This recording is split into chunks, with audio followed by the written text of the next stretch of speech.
یہ سوال نو انسانی کے ہر سوچنے سمجھنے والے انسان کے پیش نظر رہا ہے کہ میں اس دنیا میں کیوں بھیجا گیا ہوں، اور انسان نے اپنی اپنی بساط اور اپنی اپنی ذہنی رسا کے مطابق اس سوال کا جواب ڈھونڈنے کی اور جواب دینے کی اور اپنے ذہن کو مطمئن کرنے کی کوشش کی، مگر سب سے شافی جواب وہی ہو سکتا تھا کہ جو خالق کائنات نے، جس نے مجھے پیدا فرمایا، وہ خود بتا دے کہ میں نے تمہیں کیوں بھیجا تھا۔ تو اللہ تبارک و تعالیٰ نے سورہ ذاریات کی اس آیت کے اندر بندوں کے، انسانوں اور جنوں کے بھیجے جانے کا مقصد واضح فرمایا، اور فرمایا کہ وما خلقت الجن والانس الا لیعبدون، کہ جنوں اور انسانوں کو میں نے کسی اور مقصد کے لیے پیدا نہیں کیا سوائے اس ایک مقصد کے کہ وہ میرے بندے بن کر رہے ہیں۔ شیخ سعدی نے بڑی خوبصورت ترجمانی کی اس آیت کی کہ زندگی آمد برائے بندگی، زندگی بے بندگی شرمندگی، تو میری زندگی کا مقصد تیرے دی کی سرفرازی، میں اسی لیے مسلمان، میں اسی لیے نمازی۔ حضرات آپ اس پر جتنا بھی غور فرمائیں گے آپ اش اش کر اٹھیں گے کہ اللہ تبارک و تعالیٰ نے لیعبدونی کہہ کر کس قدر بڑا احسان تھا جو میرے اوپر کیا نا۔ یعنی اللہ تعالیٰ کی حضور واپسی تھی، ہم جنت سے نکلے تھے، جنت واپسی میری منزل ہے۔ اگر اس منزل کے حصول کے لیے اللہ تعالیٰ لیعبدونی کی بجائے مجھے یہ کہتا کہ تم جب صبح جاگو گے تو اٹھنے کے بعد تم اپنے محلے کے 50 گٹروں کی صفائی کرو گے، تب میرے پاس آنا، میں تمہیں جنت دے دوں گا۔ تم 50 گھروں کے ٹوائلٹ صاف کرو گے، پھر آنا میرے پاس، پھر میں تمہیں جنت دے دوں گا۔ میری زندگی کا مقصد اگر اللہ تعالیٰ نے ایسا کوئی گھٹیا پرپز لگایا ہوتا ہے جس میں میں نو انسانی کی غلامی اور چاکری کر رہا ہوتا اور میں ان کے جوتے صاف کر رہا ہوتا اور ان کے جوتوں کی پالش چمکا رہا ہوتا، تو کس قدر غلاظت والا کام بھی مجھے کرنا پڑتا اس لیے کہ اللہ تعالیٰ کی حضور جا کر جنت لینی تھی۔ لیکن اللہ تعالیٰ نے کوئی پست، کوئی ذلیل، کوئی کمینہ کام میرے ذمے نہیں لگا، انتہائی اعلیٰ، انتہائی عرفہ کام اللہ نے میرے ذمے اور آپ کے ذمے لگایا کہ لیعبدونی، میری بندگی کرنا، میرے بندے بن کر رہنا۔ میں نے اس کا ترجمہ عبادت نہیں کیا، اس لیے کہ عبادت جو ہے اس کا بہرحال ایک محدود مفہوم ہے۔ نماز ایک عبادت ہے، ہم نے اللہ اکبر سے شروع کی، السلام علیکم ورحمۃ اللہ پر اس عبادت سے باہر آ گئے۔ روزہ ایک عبادت ہے، ہم نے سحری کی اور پھر افطار تک، غروب آفتاب تک اپنے منہ کو ہر حلال چیز سے بھی پابند رکھنا، یہ ایک عبادت ہے۔ جو ہی مغرب کا وقت ہوا، سورج غروب ہوا، افطاری ہوئی، ہم اس عبادت سے باہر آ گئے۔ اسی طریقے سے زکوٰۃ اور حج مخصوص عبادات ہیں، مخصوص اوقات کی عبادات ہیں۔ لیکن بندگی رب یہ مخصوص اوقات نہیں، یہ جو ہی میں پیدا ہوا اس وقت سے لے کر پھر میری آنکھ بند ہونے تک، زندگی کی آخری سانس تک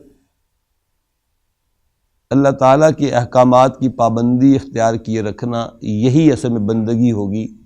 اس لیے عبادت سے ہٹ کر میں نے اس کا ترجمہ کیا لیعبدونی، کہ میری بندگی کرنا۔ علامہ اقبال نے گویا میرے مقصد حیات جو تھا وہ واضح تو ہو گیا اس بات سے کہ لیعبدونی، مجھے اللہ تعالیٰ کا بندہ بن کر رہنا ہے۔ ہماری جو لوک داستانیں ہیں اس کو بیس بناتے ہوئے رموز بے خودی میں علامہ اقبال نے کسی فارسی شاعر کا یہ شعر ایک نقل کیا ہے، رفتم کے خار از پاکشم محفل نہا شد از نظر، یک لحظہ غافل گشتمو 100 سال راہم دور شد۔ مقصد حیات جو ہے ہماری لوک داستانوں میں لیلا اور مجنو دو مشہور کردار رہے ہیں۔ اب ذرا تصور کریں کہ لیلا بیسیکلی کون تھا؟ لیلا ایک کردار تھا جو مقصد حیات تھا مجنو کا۔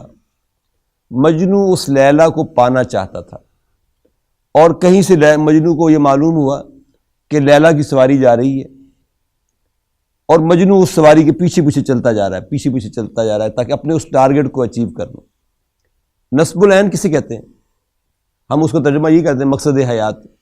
نصب العین بنیادی طور پر وہ چوکھٹا ہوتا ہے جس کے اندر وہ سینٹر پہ ایک نقطہ لگا ہوتا ہے، جس کو شوٹ کرنے والے نے شوٹ کرنا ہوتا ہے، جس کا فوکس جتنا اچھا ہوگا، جس کو وہ جو پوائنٹ ہے ایک نقطہ وہ بہت بڑا چوکھٹے جتنا نظر آ رہا ہوگا، اس سے یہ امکان ہے اس کا کہ وہ اپنا نشانے کے اوپر ہٹ کر سکتا ہے۔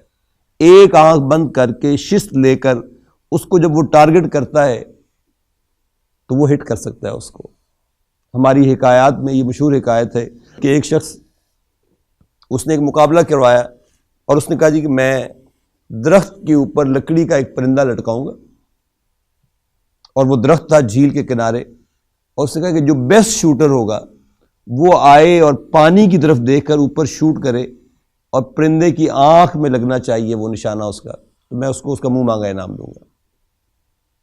اب آئے کچھ اپنی آزمانے کے لیے ہنر، تو ایک جو پہلے آیا اس نے اس سے پوچھا کہ تم صرف غور کر کے پانی میں مجھے یہ بتا دو کہ تمہیں نظر کیا آ رہا ہے۔ اس نے دیکھا تو اس نے کہا جی درخت نظر آ رہا ہے پانی کے اندر۔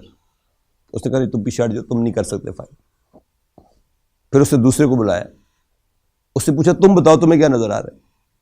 اس نے غور کیا ذرا تھوڑا سا، اور وہ کہنے لگا کہ پانی کچھ سبز رنگ کا ہے جو نظر آ رہا ہے۔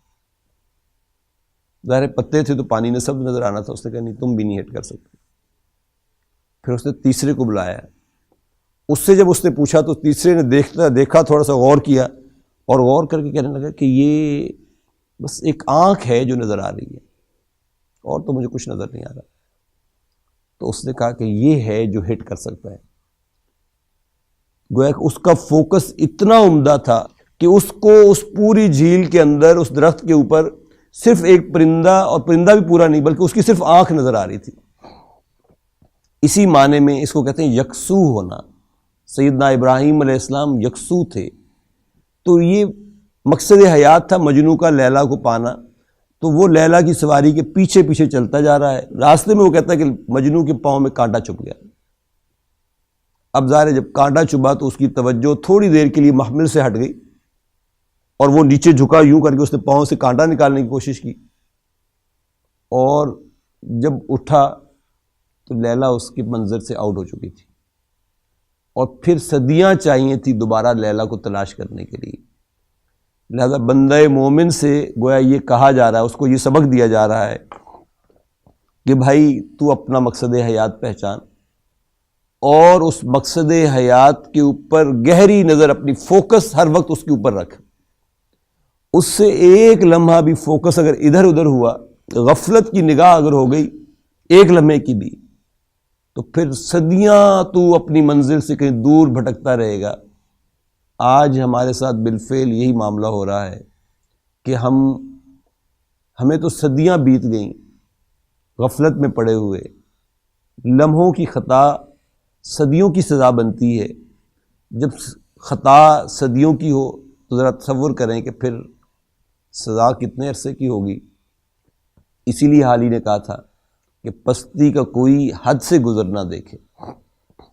ہماری اس وقت پستی جو ہے وہ دیکھنے کے لائق ہے۔ پستی کا کوئی حد سے گزر نہ دیکھے، اسلام کا گر کر نہ ابھر نہ دیکھے، مانے نہ کوئی کہ مد ہے ہر جزر کے بعد، دریا کا ہمارے جو اتر نہ دیکھے۔ تو میری آپ سب سے بھی یہ درخواست بھی ہے، اور یہ آپ کے لیے بھی دعا ہے، اپنے لیے بھی یہ دعا ہے کہ اللہ تعالیٰ اسلام کو میری لیلا بنا دے، حضرت محمد صلی اللہ علیہ وسلم کو میرے لیے لیلا بنا دے، اور مجھے حضور کا مجنو بنا دے، اور میرے سامنے وہ ٹارگٹ اتنا واضح ہو کہ اگر میرے پاؤں میں کبھی کانٹا بھی چبھے تو میں اس وقت بھی ایک لمحے کی غفلت نہ کروں اپنی اس لیلا کو فوکس کرنے میں اور اس کے پیچھے پیچھے چلنے میں۔ اقول قولی ھذا واستغفر اللہ لی ولکم ولسائر المسلمین والمسلمات۔ هي الحلقات تحفظني بآيات من القرآن، هي الحلقات تملأني بحب المصطفى العدنان، هي الحلقات تحفظني